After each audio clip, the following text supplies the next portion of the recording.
श्लोक 38 अध्याय 1 भगवद गीता। व्याख्या। संजय बोले, ऐसा कहकर शोकाकुल मन वाले अर्जुन बाण सहित धनुष का त्याग करके युद्ध भूमि में रथ के मध्य भाग में बैठ गए। युद्ध करना संपूर्ण अनर्थों का मूल है। युद्ध करने से यहाँ कुटुंबियों का नाश होगा, परलोक में नरकों की प्राप्ति होगी आदि बातों को युक्ति और प्रमाण से कहकर शोक से अत्यंत व्याकुल मन वाले अर्जुन ने युद्ध ना करने का पक्का निर्णय कर लिया।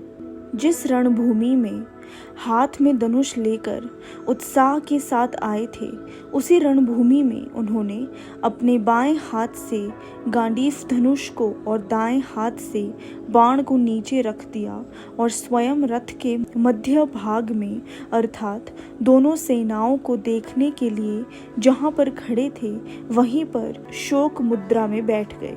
अर्जुन की ऐसी शोकाकुल अवस्था होने में मुख्य कारण है भगवान का भीष्म और द्रोण के सामने रथ खड़ा करके अर्जुन से कुरुवंशियों को देखने के लिए कहना और उनको देखकर अर्जुन के भीतर छिपे हुए मोह का जागृत होना। मोह के जागृत होने पर अर्जुन कहते हैं कि युद्ध में हमारे कुटुंबी मारे जाएंगे।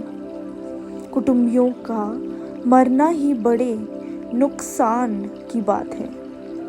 दुर्योधन आदि तो लोभ के कारण इस नुकसान की तरफ नहीं देख रहे हैं, परंतु युद्ध से कितनी अनर्थ परंपरा चल पड़ेगी इस तरफ ध्यान देकर हम लोगों को ऐसे पाप से निवृत्त हो ही जाना चाहिए। हम लोग राज्य और सुख के लोभ से कुल का संहार करने के लिए रणभूमि में खड़े हो गए हैं। यहाँ हमने बड़ी भारी गलती की, अतः युद्ध ना करते हुए शस्त्र रहित मेरे को यदि सामने खड़े हुए योद्धा लोग मार भी दें तो उससे मेरा हित ही होगा।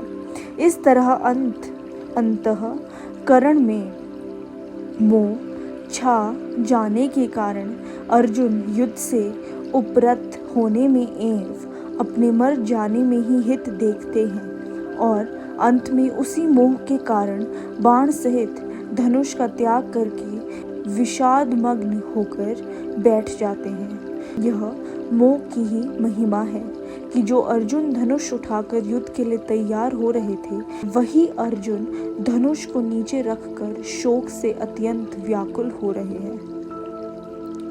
हरे कृष्णा। पहला अध्याय समाप्त हुआ।